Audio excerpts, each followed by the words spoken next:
Welcome to Authentic with Brazil 201. I'm your host, Brazil 201, and on today's episode, we're talking about the pronoun left and echo chambers. And I kind of want to go back to where the backlash, where everything is currently right now, comes back from. And I think it does come back from the fall of 2020, when the broadcast shows became engulfed in, I don't want to say woke. I'll either use the term pronoun left culture or performative activism culture. The cop shows all started doing police reform nonsense plot lines. I don't know. I love Chicago PD and I love the Law and Orders and the FBI's. I still like broadcast television. And obviously, they had to implement COVID into all the shows because it was fun. And I think all the COVID season of shows that first year was actually very good. But they also, the cop shows implemented police reform nonsense because of the George Floyd incident. And what I don't think people understood is that we want our fictional police to be bad people. We want them to bend the rules. No one wanted to watch Jack Bauer save the day by being a bureaucrat. No.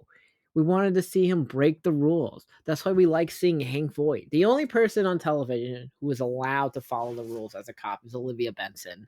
But even then, it seems like Olivia Benson is breaking the rules. I mean, they still haven't fucked after 22 years, but Detective Elliot Stabler does not follow any rules. And that's why we love Detective Elliot Stabler. And we saw this where all of it was like, well, we got to do this, this, and this. And it was the most annoying thing. And when pronoun left culture infects the mainstream, people hate it. Obviously, we see pronouns and signature and these anti racism bias video bullshit. It's funny because Pete Buttigieg, as you know, is running for Senate in Michigan. And he just had a video where he's critiquing the um, pronoun left diversity videos, where like this is how you should interact if you associate with someone who is not white and things like that. And you wonder why. And he's like, seeing these videos, I understand why people turn into MAGA people.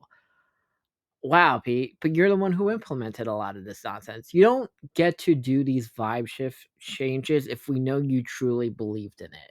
You never criticized it, which comes to the next thing. The Pod Save America dorks are still trying to do the vibe shift. And it's funny, if you look at their subreddit, Stephen A. Smith was on their podcast on Monday, and their pronoun left fan base was like, how dare you give Stephen A. Smith a platform? Now, I don't know if the pronoun left knows this, but Stephen A. Smith has a larger platform than the Pod Save America losers. And they really need to understand this because Stephen A. Smith is not running for president. Maybe he is. Who knows? I think I would beat every 2028 presidential nominee in the Democratic Party except for Stephen A. Smith. But then we come to the thing of believing in random data, but not others. So, like, congestion pricing is over, thankfully. Thank you, Trump, for that. Promises made, promises kept. I just want to say I did not vote for Trump, but I hate congestion pricing. I'm glad it's gone. And I know it will go away because Trump stacked the court with people in his favor, and no matter what, it's going to go away. So, fuck you, Governor Horse Teeth. And congratulations to future Mayor Andrew Cuomo and future Governor Mike Lawler. But a lot of the pronoun left people are like, polling says congestion pricing is really popular and we like this. But then those same people ignore the polling data that shows mass deportations are actually super popular. And that men should not be in women's sports is also super popular. And I don't mean just like 51. I mean, right now, the last mass deportation poll that came out last week was at 62% from CBS. The no men and women's sports thing is at 80%. And the 21% that is fighting these issues, that's like, this is wrong, blah, blah, blah, is what I like to call the pronoun left. The people who think AOC should be president and constantly contradict themselves. Because right now, here's the thing. In 2026, anyone who is going to be 74 or older in 2026 should not be running for re-election in either party, but more so the Democratic Party. If it's not a shocker, if I see a CNN breaking news alert that this person died, you should not be running for re-election. So I don't care if you're a pronoun left Democrat, a center left Democrat, a moderate Democrat, a fucking insider trading Democrat. So Nancy Pelosi, Bernie, Chuck Schumer, Ed Markey, Elizabeth Warren, the fucking Peter Welsh, All of you need to go. You are too old. If you were from the era where you were a teenager when the moon landing happened, you should not be running for re-election in anything. No one cares what you have to say, no matter the faction. You are old. You need to go. Okay, so fuck you. Listen, I get it. Nancy Pelosi is going to replace her seat with her child, and the nepotism problem is another thing. Okay, as we saw in New Jersey 8 with fucking Robert Menendez.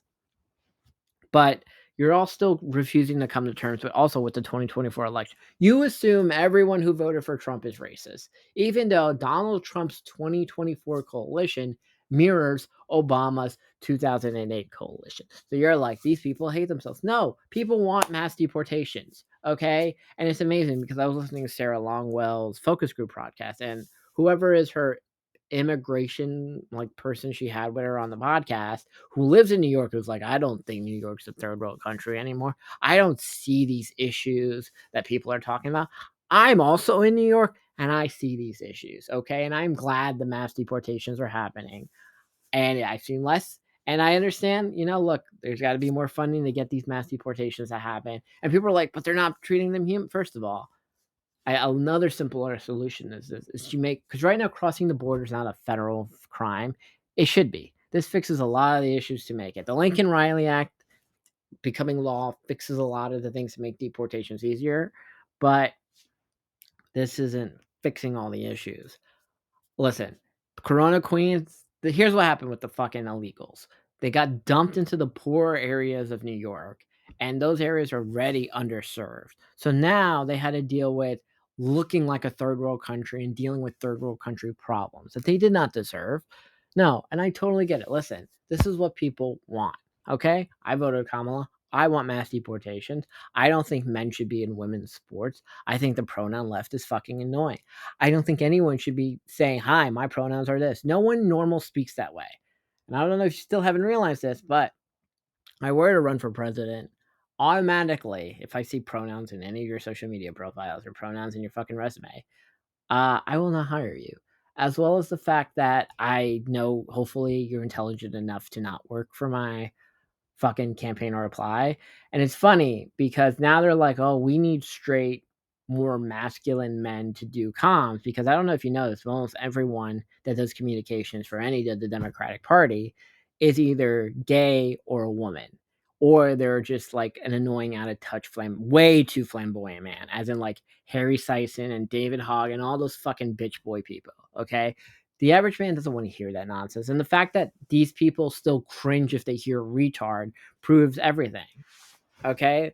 I do not see a scenario where me or Stephen A. Smith is able to be elected president, because right now people just see it. Although Pete is not going to win his Michigan Senate seat.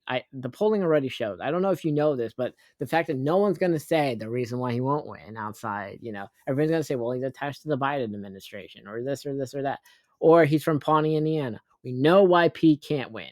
Okay, we don't need to not say it until if he wins the primary and loses. Okay, in the same way we know a woman is not going to be president in 2028 for the Democrats. Okay, we know this.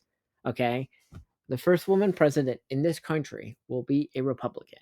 This is very obvious. Okay, it's going to be a hot Republican woman people want to fuck, that is strong and crazy. Because right now, the Democratic women just give off like, I'm going to give you detention, you're a bad person. The annoying like Taylor Lorenz pronoun left vibe personified, or Amanda Littman, and all these fucking annoying people. It's funny. She blocked me yesterday because I was like so happy congestion pricing got repealed or removed.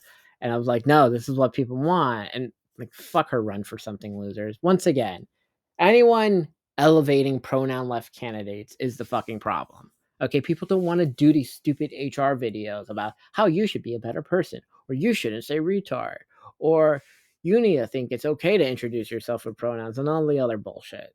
Okay, that is it. This has been another episode